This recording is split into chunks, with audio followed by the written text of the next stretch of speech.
Anies Baswedan, Ganjar Pranowo, dan juga Prabowo Subianto sudah selesai makan siang bersama dengan Presiden Joko Widodo di istana. Sesuai tadi, jika telah dikatakan oleh Anies Baswedan, pertemuan ini sudah direncanakan 1 minggu yang lalu, diundang dengan tuan rumah adalah Presiden Joko Widodo langsung di Istana Negara. Tadi, kalau kita lihat statement dari Anies, kemudian Ganjar Pranowo, dan juga Prabowo Subianto mengatakan bahwa hanya ngobrol yang ringan-ringan saja.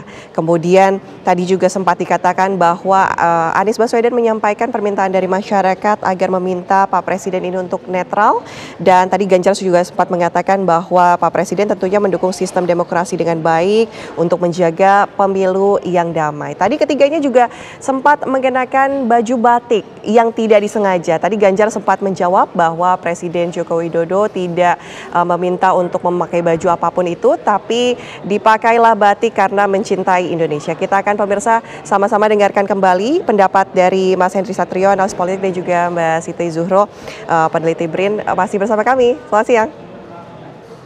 Masih. Oke, maaf tadi kita salah sedikit karena ada statement langsung dari Anies Baswedan, Prabowo Subianto, dan juga Ganjar Pranowo. Mungkin Mas Henry bisa melanjutkan sedikit tadi perbincangan kita. Iya, kalau menurut saya tadi sudah disampaikan ya tentang netralitas, kemudian tentang makan nasi yang banyak, makan lontong dan lain-lainnya ya. Tapi yang kita tunggu memang adalah implementasi dari pertemuan ini. Kalau tadi Mas Anies menyampaikan tentang netralitas, apakah benar-benar akan dilaksanakan oleh Pak Jokowi? Ya, nanti kita tunggu waktunya. Hanya memang mudah-mudahan ini juga bukan salah satu bentuk cawe-cawe sebelum KPU memutuskan calon presiden kita secara resmi. Karena kan nanti baru 13 November ya diputuskan. Hari ini masih di Oktober, 30 Oktober Presiden sudah memanggil para bakal calon presiden ini ya. Jadi apalagi tadi Mas Ganjar sempat menyebutkan bahwa akan ada pertemuan dengan wakil presiden juga. Nah, mudah-mudahan ini bukan suatu bentuk cawe-cawe. Mestinya kalau memang untuk meredam atau mendinginkan situasi atau mengkondisikan sebuah kompetisi yang baik gitu ya, bisa saja pertemuan ini sebetulnya dilakukan sebelum penetapan atau sudah penetapan KPU setelah 13 November, sehingga rakyat bisa benar-benar disajikan bahwa ini adalah calon presiden resmi yang sudah ditetapkan oleh KPU.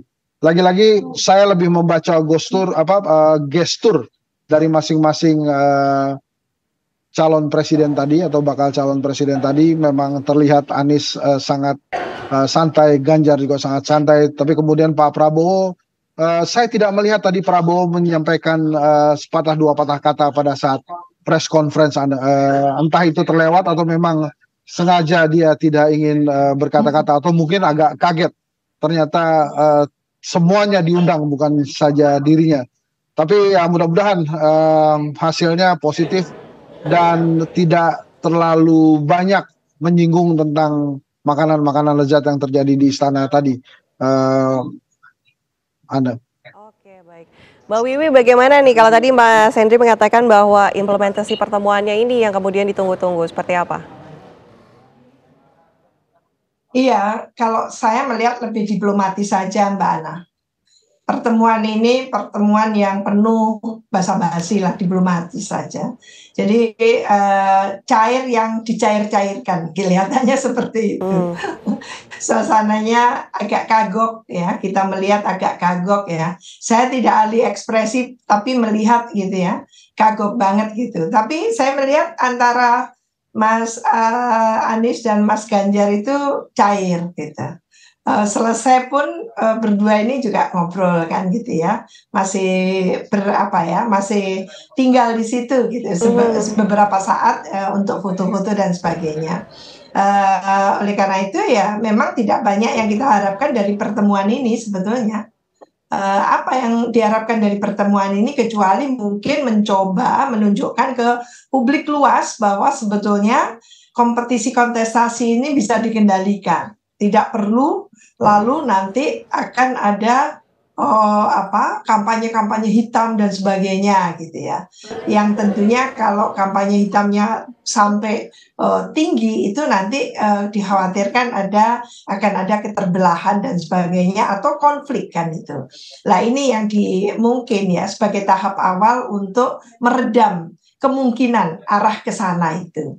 Karena bagaimanapun juga public distrust ya, ketidakpercayaan publik ya kepada Mahkamah Konstitusi saat ini gitu ya, kepada KPK saat ini juga, termasuk kepada keluarga Pak Jokowi gitu ya. Ketika tentu anaknya dijadikan cawapres gitu, bakal calon wakil presiden. Nah ini kan luar biasa. Kalau kita perhatikan di media massa seperti apa tulisan-tulisan dari bahkan bukan hanya akademisi, intelektual, aktivis, tapi juga adalah budayawan. Budayawan itu seperti marah gitu, baik dalam podcastnya dan sebagainya. Jadi ada keresahan kolektif untuk saat ini, mereka ini prihatin bagaimana gitu ya, kok sampai Mahkamah Konstitusi itu keluar dari relnya. Bagaimana tidak keluar relnya? Orang hakim dari Mahkamah Konstitusi itu sendiri yang mengatakan bahwa ini tidak benar. Gitu. Baik. Itu luar biasa itu. Jadi ini yang akan dicatat lah. Kalau nanti katakan ada sengketa pemilu dan sebagainya, akan diurus oleh siapa ini? Kita sudah tidak percaya lagi ke Mahkamah Konstitusi kan itu. Jadi kita harus super hati-hati dalam melaksanakan pemilu ini supaya tidak banyak hal yang dilanggar gitu. Baik, kita akan lihat bagaimana kemudian sistem demokrasi kita akan berjalan di pemilu 2024. Mbak Wiwi, terima kasih sudah bergabung bersama kami di Breaking News TV One. Selamat siang Mbak Wiwi. Dan pemirsa kami masih akan kembali. Usai jeda, tetaplah bersama kami di Breaking News TV One.